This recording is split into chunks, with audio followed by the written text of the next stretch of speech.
Hey everybody, welcome to the next video. This video we're going to be looking at the preseason for Season 10 changes for League of Legends. Let's jump right into it. The first and the biggest change that they're making this preseason is they're making it so dragons now influence the map. All of the dragons have a different form of having something done to the map, sometimes making it so there's more brushes, less brushes, terrain getting destroyed, adding new terrain, or just making it so there's little patches where you get movement speed. So let's go over each dragon and what the changes will be. Before going super in depth on this, they don't show the entire map, so I don't know all of the areas where the map will be affected. So this could be a little bit different on the blue side and not the red side of the map. So firstly, the Infernal Dragon makes it so some of the map burns away, and as you can see, it actually opens up some of the terrain because it burns some of it away, making new paths. Also, some of the brushes got burned away, so if you're a Rengar player, hopefully Infernal Dragon doesn't screw up a bunch of your places where you could jump from. The Ocean Dragon just makes it so there's new brushes, or some of the original brushes become a little bit larger on the map. There is no terrain change at all, it's just the brush changes. The Cloud Dragon makes it so there's air rifts on the map, which kind of just look like Skarner circles. So if you know how Skarner works, when Skarner has a little tiny circle when he gets one of his spires, he gets movement speed inside of it. It just looks like if you run through one of these circles, you're just going to get some movement speed when you run through it. So no terrain change, but it just makes it so basically there's spires for everybody across the map that just give you bursts of movement speed. And lastly, the Mountain Dragon doesn't make it so existing terrain changes, but it just adds in new terrain across the map as the form of just rocks. Now these changes don't immediately take effect when you get into game. How these changes happen is based off of the number of dragons taken, and it's going to be the third dragon every single game. Now these dragon terrain changes are not going to be at the beginning of the game. It actually is based off of the third dragon. So basically how it works is when the third dragon is spawning, sometime before the third dragon has spawned, the map will change corresponding to whatever dragon it is. So this is going to allow you to know what the map is going to change into, and it also means that it's not really going to affect laning phase because it's probably going to be between 12 and 18 minutes in the game because it's based off of the third dragon, and the third dragon normally is not taken until a bit later inside the game. It's not going to affect probably laning phase because laning phase doesn't last too long, and third dragon is pretty far into the game. So all these changes about the dragon changing the map are probably going to be when laning phase is ended and more people are running around the map and making a lot more plays. Also remember that this is based off of when the dragon is respawning. This isn't based off of giving a team an advantage, it's just making the map turn a little bit different. So this change is trying to just make it so Summoner's Rift has some new, interesting aspects to it every single game. It's not trying to give an advantage to a team because it's based off of a spawn of the third dragon. It's not based off of a team taking the dragon. Now, when the third dragon is spawning and the map changes into its corresponding type of dragon, it also means that only that type of dragon can spawn there for the rest of the game. Now, that's not the only change that they made to dragons. They also made some slight adjustments to some of the dragon's buffs. Firstly, Infernal Dragon is just going to be exactly the same, which is just gain a percentage increase of attack damage or ability power.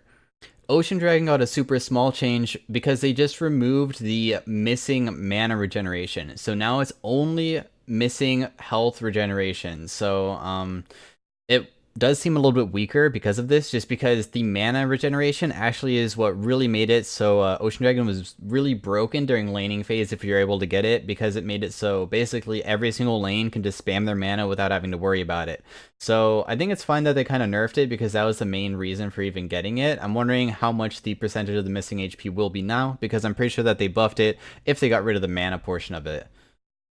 Cloud Dragon also got a change that made it look a lot more attractive.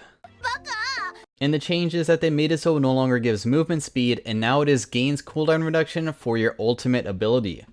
This change is actually super interesting because I'm wondering how much the ultimate ability change will be, and if you get to stack the dragons of the air dragon, like if you get at least maybe 2 of them, how much of the cooldown reduction you're going to be getting. I'm super curious about how much the ultimate ability cooldown reduction will be, because people who have game turning ultimates like Orion for mid, inside jungle there's people like Zac or Kindred, like anybody that has those big long cooldown ultimates are really gonna benefit from this. And I'm just curious how much cooldown reduction you're really gonna be getting from it. But I think it's really cool that they made it so it's not just flat movement speed. It made it more exciting, I suppose. Mountain Dragon also got changed, making it so now it is a percentage increase of armor and magic resist rather than giving true damage to towers and just objectives in general. So this is actually quite a big change because it's going to make it so now Baron is harder to take with the Mountain Dragon. And also I think that this might be actually one of the worst dragons because it's gaining a percentage, not a flat amount of armor and magic resist, which means that if you're not really a tank and you're playing on a team comp that does not have a tank, it's not really going to give you that much armor and MR, just making it overall weaker. Now, the dragon changes don't stop there. Now, when a team kills their 4th elemental Drake, instead of stacking their elemental buff, they're going to get a dragon soul instead. It's important to look at the wording here because it's when a team kills their 4th elemental Drake, which means that both teams can both get 3 dragons before actually making it so the elemental Drake, the 4th Drake, the soul is taken. So it actually can take a very long time to get this soul if it's a very even game and both teams are just taking dragons back and forth and making it 3 to 3 dragons. Also remember that the Dragon Soul lasts through death. It lasts the rest of the game, and it will basically just be there until the game ends. And it is not something that just lasts for 5 minutes, it lasts forever. The Dragon Soul ability is all different for all different types of dragons, and we'll quickly go over them. The Infernal Dragon Soul makes it so every single 3 seconds your next attack basically will create a small AoE explosion, dealing bonus damage depending on how much bonus attack damage, ability power, and bonus health you have.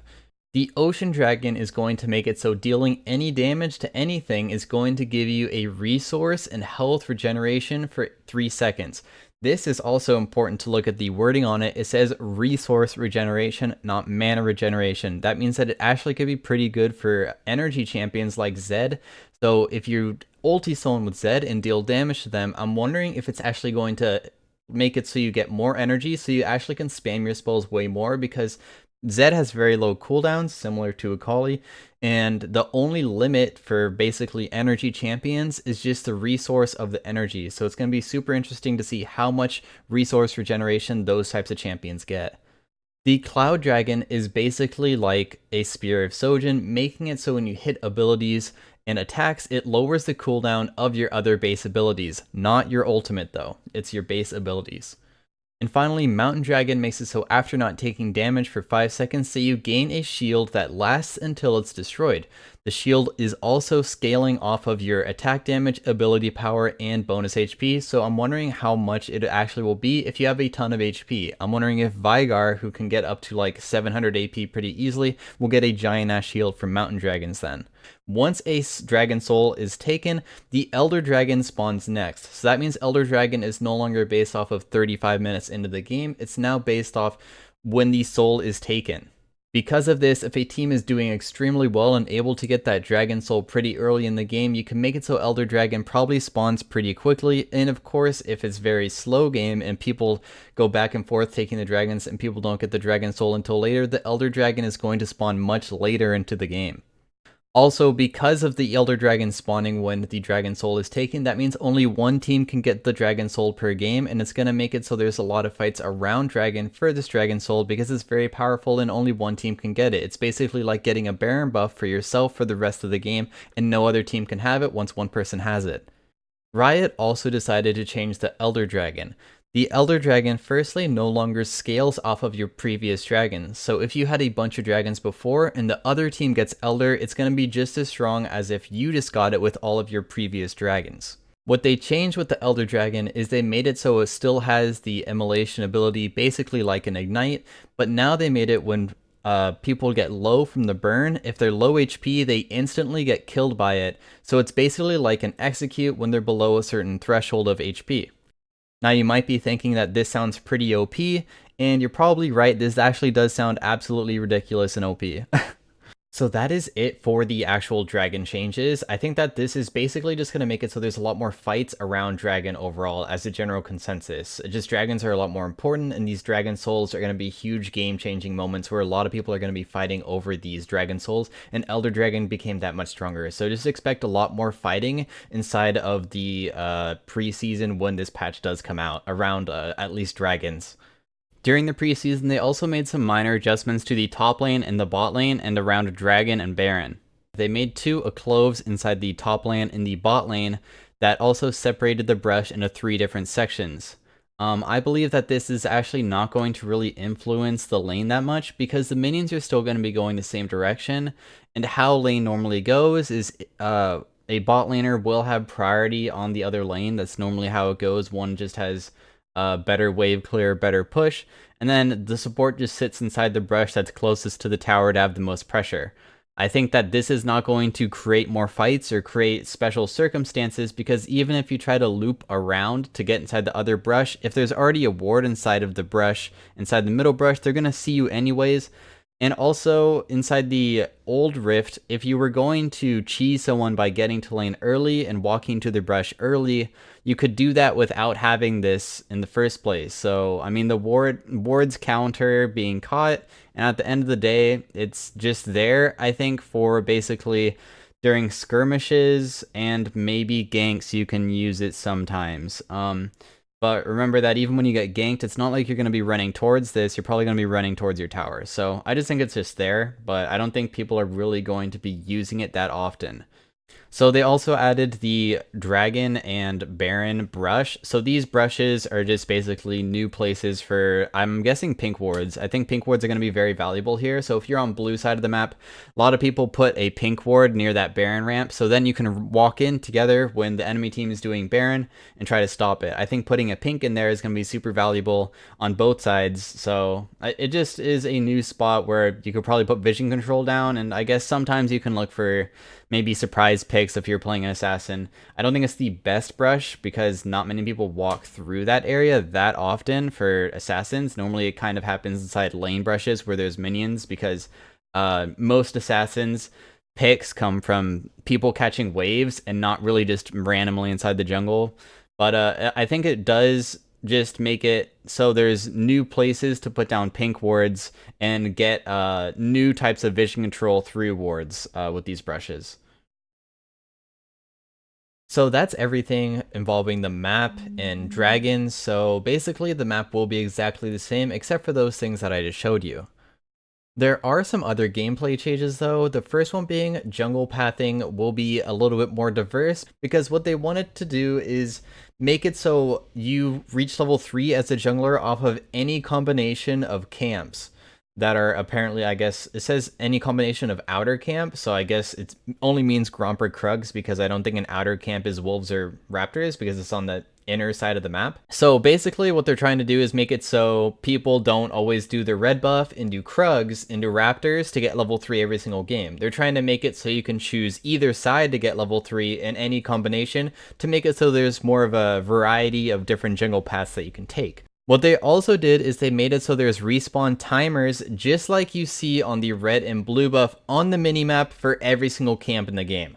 So what this means is that you're going to be able to see respawn timers on both sides of the map when spawns are coming up, which means that people are going to be able to path much easier now. Whether this is a thing that junglers want or not, I'm not really sure. I'm not really a jungler myself and it's not going to affect me that much, except for maybe now it'll be easier for me to steal away raptors if I have lane priority because I'll know when they're available.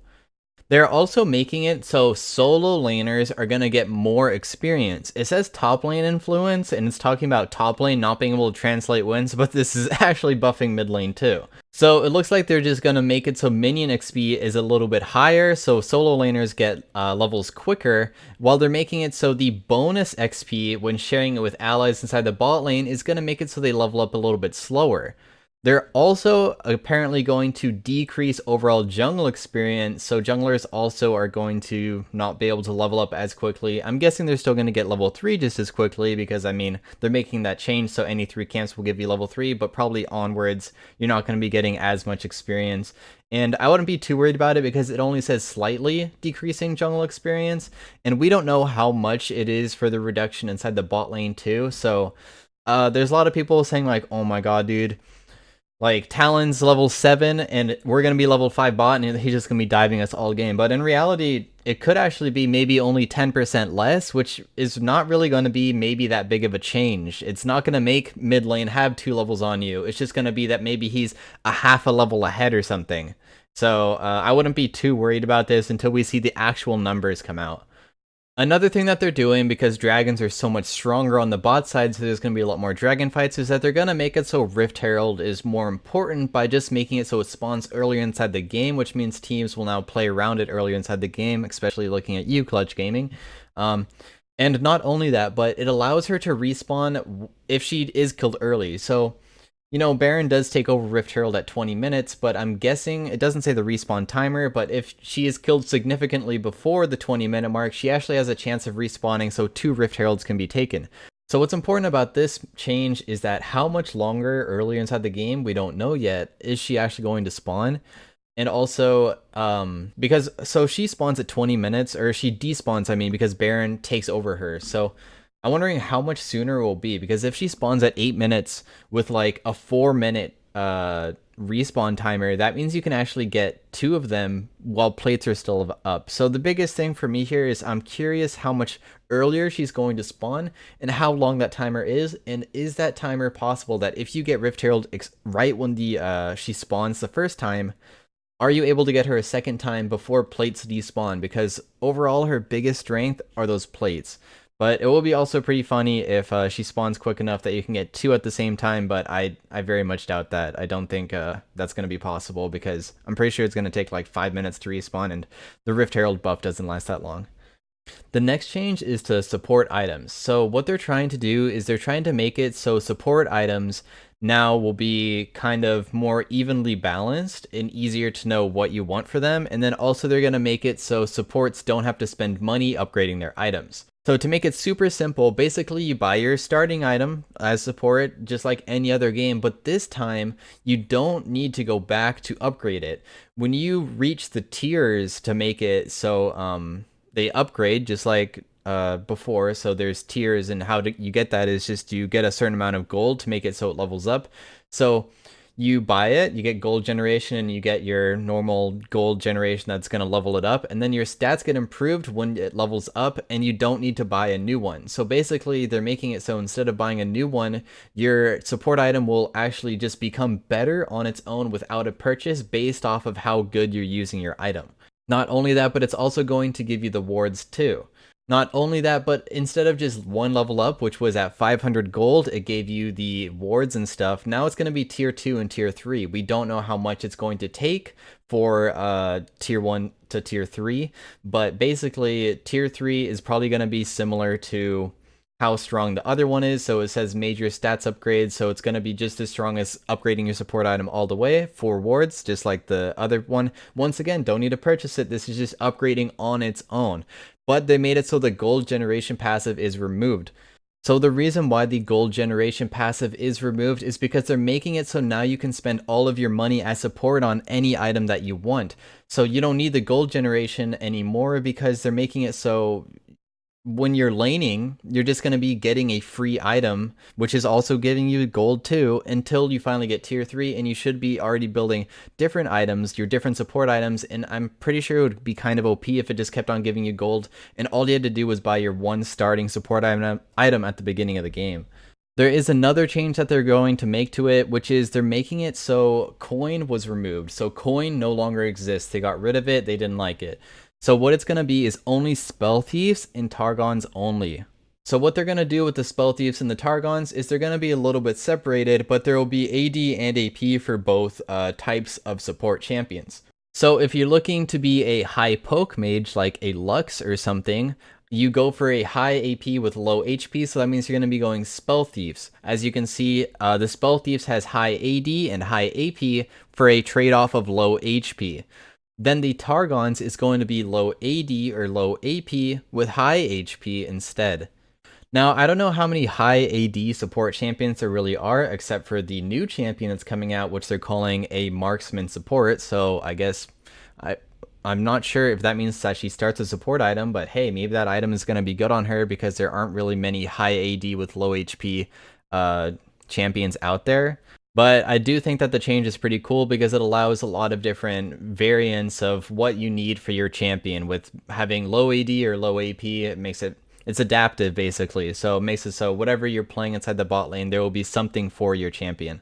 Now, another thing is that they're making it so Targons allows ranged champions to use the execute passives. And then lastly, they are also going to make it so there's a new poaching rule, which means that basically right now as a support, when you last hit minions with Spell Thieves, you get a debuff making it so you can't get gold from your Spell Thief anymore for like, I don't know, like 8 seconds or 5 seconds or something. So what they're doing is they're adding a new one, which makes it so you can actually last hit occasionally without getting that debuff, making it so supports can actually once in a while last hit without being punished. So if you are going to last hit all the time like a laner, it will put a penalty in, which makes it so your support item isn't as strong anymore. But this will make it so when you're actually supporting and you need to last hit when your AD carry isn't around, or maybe they're going to miss a creep or something, you can last hit it and you're not going to get punished for it. Oh yeah, and also Spell Thieves only works when you're nearby an ally, and they're also removing that, so that means that you can once again go out on your own as Bard and auto attack someone and actually get gold from it, because beforehand you needed somebody nearby to even get money from it. The next change is to lethality items. They're basically trying to make it so lethality items, I guess, have a little bit more special circumstances and making them a little bit easier to understand how to use. So, firstly, they're making Duskblade and Ghostblade pretty much the same. So it's going to be exactly the same as how it probably worked in the past. What they're doing is they're making Edge of Night Spell Shield work like Banshee's Veil. They're also adding a new lethality item that is called Sanguine Blade, which is one that makes it so split pushing is better for champions that like to be alone. And it's a unique passive that grants a big attack speed buff when no allies are around. I don't think every single champion will necessarily want this, because I think champions like Talon don't need attack speed, but I could see it being good on champions like Zed. It looks like they're also going to be looking at some other lethality item options. Of course, this doesn't mean that they're actually going to come out. It seems like the Sanguine Blade is going to come out because they talked about it, while the other ones they're not talking about, then they're just going to see if it's on the PBE, and if they like it, they'll probably put it into the game. Another change to lethality items is they're making it so individual items of lethality have a 1-piece and 2-piece bonus, which means that building 3 lethality items is going to become weaker now. So basically what this means is that you choose your 2 lethality items because you get a bonus from building them, and then every single one afterwards, you're not going to get a 2-piece bonus because that's when it stops. So it actually makes it so most assassins will decide on what you want. Do you want the Edge of Night plus the Ghost Blade, or do you want the Dust Blade plus the Edge of Night, or do you want the Sanguine Blade plus the Ghost Blade? There's a lot of different options now for what you want, and normally it's just going to be 2 lethality items because you want that 2-piece bonus before building other raw AD items like Guardian Angel, Black Cleaver, and maybe even Sterix Gauge. It's trying to give an incentive on just building 2 lethality items before moving on to something else. For all of you AD carry players out there, you can rejoice over not having to have an irrational fear of helicopters because they're removing Spear of Sojin.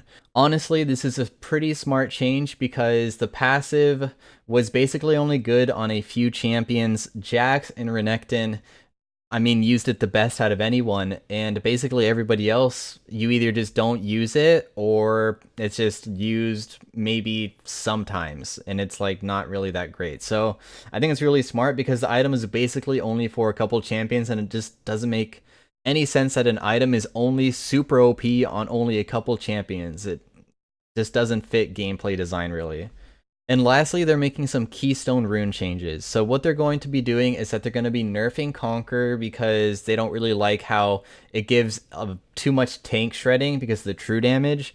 And the healing is pretty nuts too. So it made it really difficult for tanks to be inside of the meta, especially inside top lane.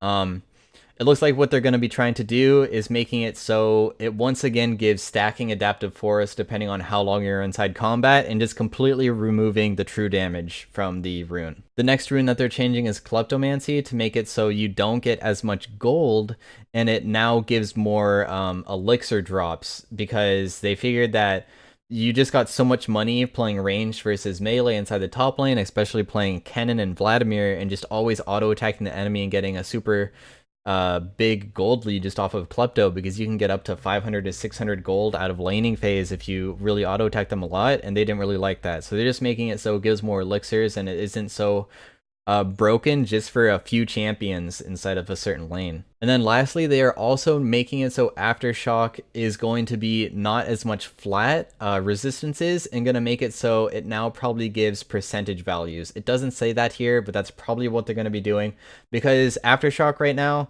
is very popular, honestly, on a lot of squishy champions. You could see Lux, Fiddlesticks taking it because when you use it, you can become really tanky, and they don't really like that because that's not really what they intended the rune to do. So what they're probably going to be doing, once again, I mean, they say that they're going to be lowering the flat resistances and making it so it's stronger for tankier champions. I'm guessing they're just going to make it so the percentage value of the armor and magic resist increase is going to be higher, so that means champions who build armor and magic resist are going to get more out of that rune. If you really like this video, be sure to drop a like on it. It really helps me out because I am still a small channel. And if you have any questions about this preseason, be sure to just drop a comment below. I normally will answer all of the questions as long as you put a question mark behind it. If it's just a statement, sometimes I just give it a like, but I won't really respond to it. And as always, I will see you guys next time. This is just a little bit of a change because it's not missing mana now. So it used to be percent